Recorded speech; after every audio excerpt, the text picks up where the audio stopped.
Guys, ammunition for this video has been provided by Browne Works Inc., manufacturer of fine custom handgun grips. If you guys are looking for very unique, very customized handgun grips for your favorite handgun, contact Mark at Browne Works Inc., link in the description below, and create something beautiful for your favorite handgun. And don't forget to tell them Wyoming Gun Project sent you. Welcome back to the channel, folks. So today we're going to take a look at my Ed Browne Special Forces 2. So this is one of my higher end semi-custom, factory custom, whatever they call it, 1911s that I've had now for, oh God, I don't even know, 7-8 years, something like that. And as you can see, I have shot the dog snot out of this gun. Yeah, it's got a lot of holster wear and it's got a lot of rounds to it and stuff, but we're going to take a look at it. It's still a fantastic gun. It still shoots great. And we're just going to check out some of its specs and features and take it out of the range and shoot the bad boy and see how it shoots. I have not had any, again, like I said, I've owned this for so many years and I have not had any issues with reliability or accuracy of this gun. Although I'm going to point out some things that I've noticed that have started to fall apart on this gun. And I do have guns. I think my Les Baer Hemi has more rounds than this, and I don't have any issues with that gun. I've had several guns that have had more issues than that, and they don't, I mean, more rounds through them than this, and they don't have some of the issues that this one has started to suffer from. So let's just take a look at it real quick. As you can see, it does have a lot of holster wear. This is all holster wear here, right there on the finish, but a lot of people don't care about the finish. I might get this refinished, send it back into Ed Browne to get some of the issues fixed and to get it refinished. You can see where the holster clips in with the trigger guard, pulling the finish off. This has, I forget what this finish is called, some kind of, I'm sure, Ed Browne proprietary coating.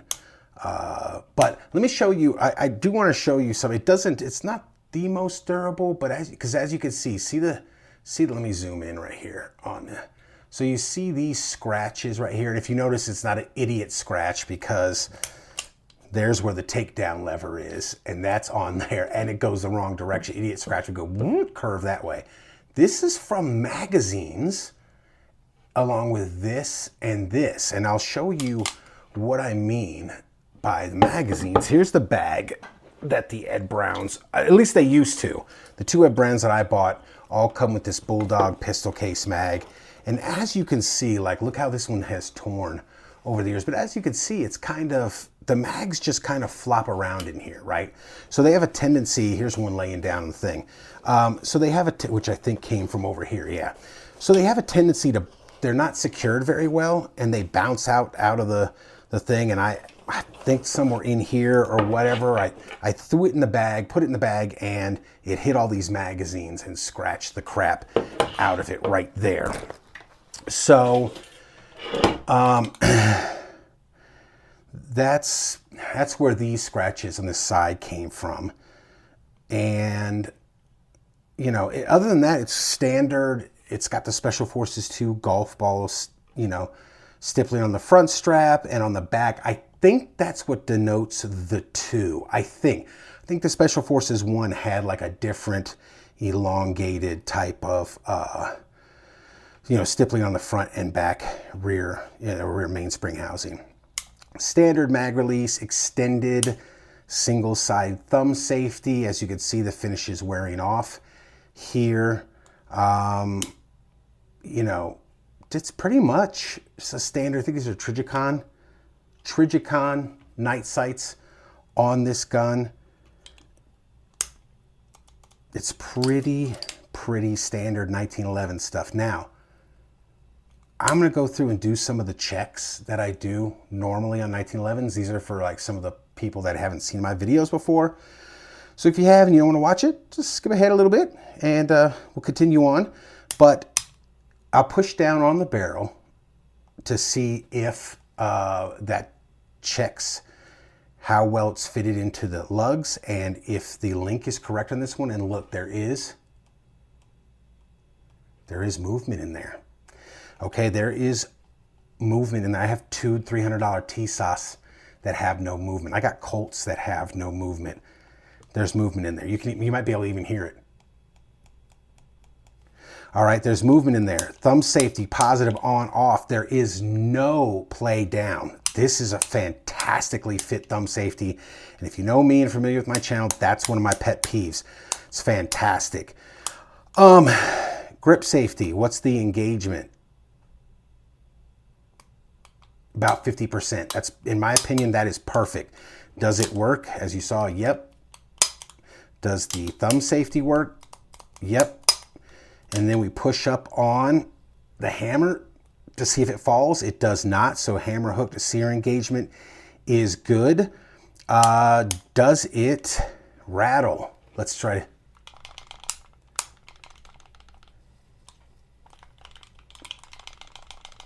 I'd say, yeah, there is. See all the play? There's a lot of play in that slide and frame. Everything on the extractor, ejector, everything's been blended and fit excellent.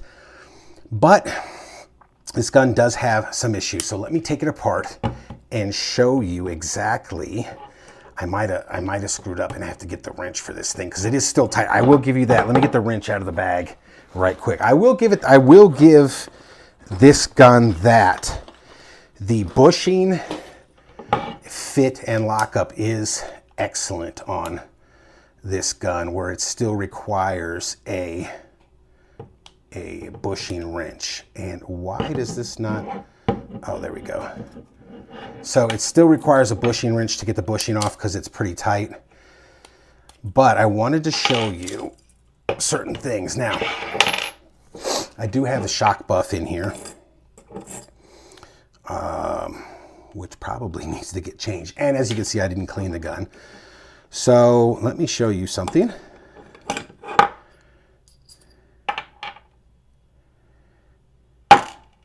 Did you see that? So the link in the barrel pin, that all comes out. Okay, I know some older people, let me get a rag because I probably should have cleaned this before I did this. Some older people will be like, man, they used to all come like that. No, that's not, no. The barrel link, the barrel pin, link pin, and now that coming out, that's not great. Now, and let's see if you can see this. If not, I might need to zoom in. The ejector, look at that. The ejector is loose. It is a standard ejector. It's not, or maybe it's slightly extended. The standard one comes back to like here, but so that is movement. And now look at, so let me see if we can do it in the inside, if you can see in the inside too. Maybe. The plunger tube, it's moving.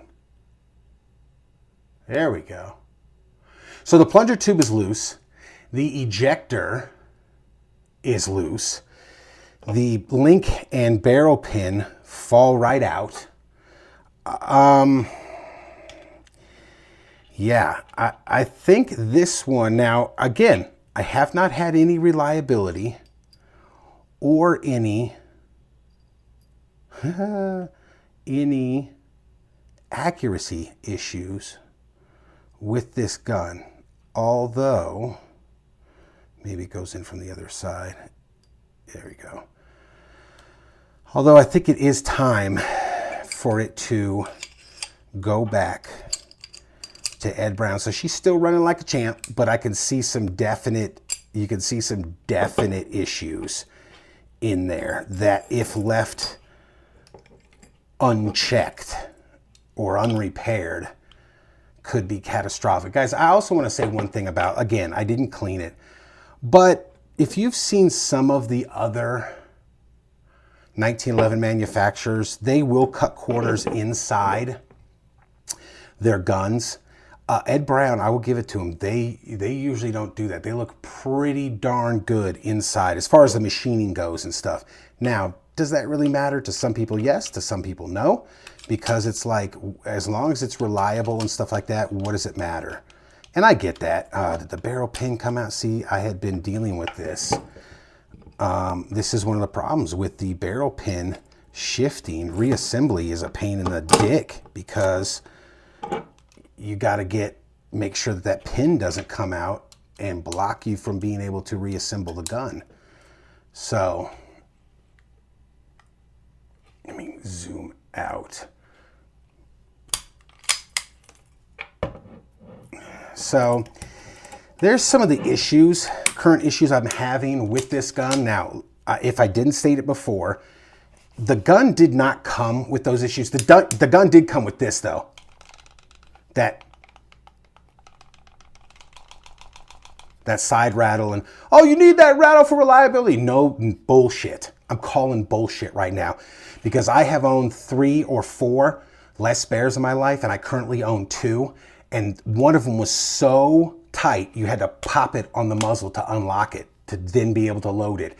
And that thing was 100% reliable. So, you know, you need that rattle for reliability. No, you don't.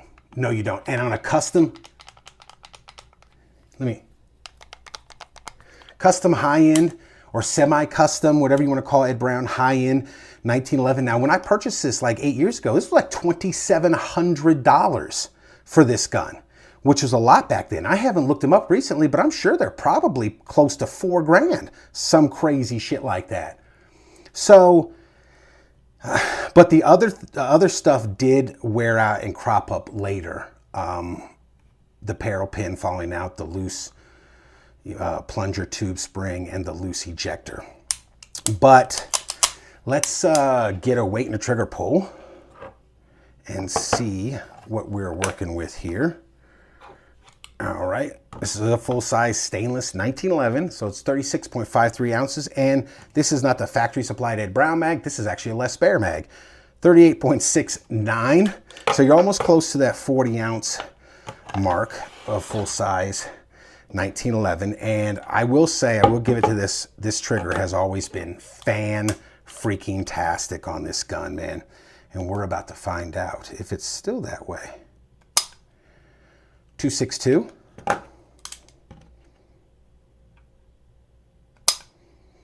210. 222. So, like I said, man, under 2.5 pounds, and it's just fantastic. Maybe I won't get this refinished. Maybe I'll just shoot this sucker till it falls apart. I don't know.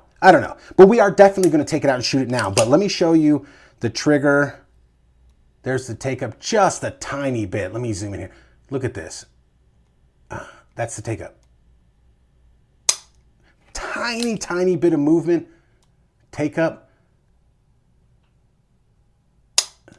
And it take up just a tiny bit of movement in there, but it is still fantastic. It breaks like glass. It's awesome. So let's get this old warhorse out to the range and just see how it shoots. Okay, folks, live fire portion of this review. We have the Ed Browne Special Forces 2 with all its issues we identified in the tabletop. Will it hold together? We have our customary C-zone steel and a 10-inch swinging plate and a 6-inch little lollipop down there we're going to bang away at. We have some 45 ACP ammo, so let's just fire it up. Let's get see how she shoots there, man.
accuracy portion of this review.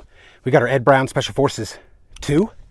We have 3 rounds of 230 grain blue bullet reloads. I usually use these, try to use these for the accuracy portion because they tend to be more accurate, give the gun the best chance, you know, it has, along with me too.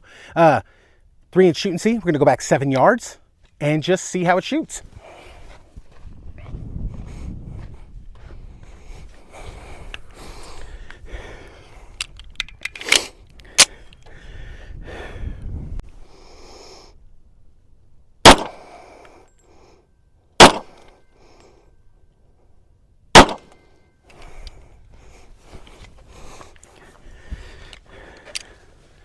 Okay, folks, so there it is. Not bad. The last one, kind of a little off, but that's not too bad. From 7 yards, I've shot this gun better on better days. So let's go and get the final thoughts. Final thoughts on the Ed Browne Special Forces 2. I think it's fantastic. Given all the issues that it has now that have cropped up, like the loose plunger tube, the barrel pin and link falling right out, the loose ejector, the rattling like a Colt.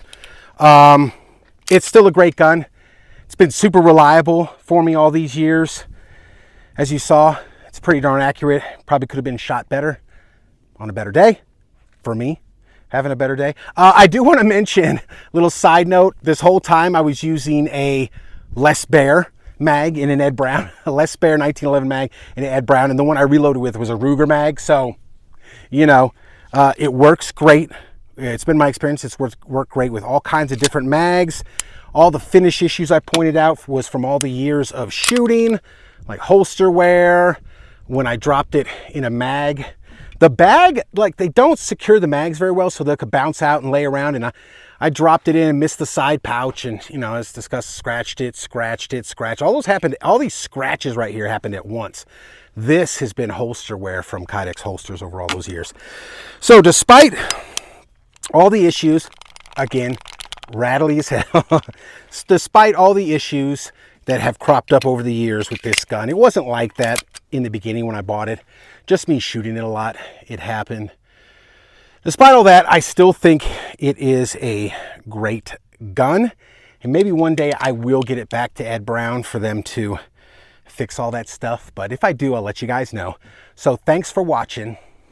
We will see you next time.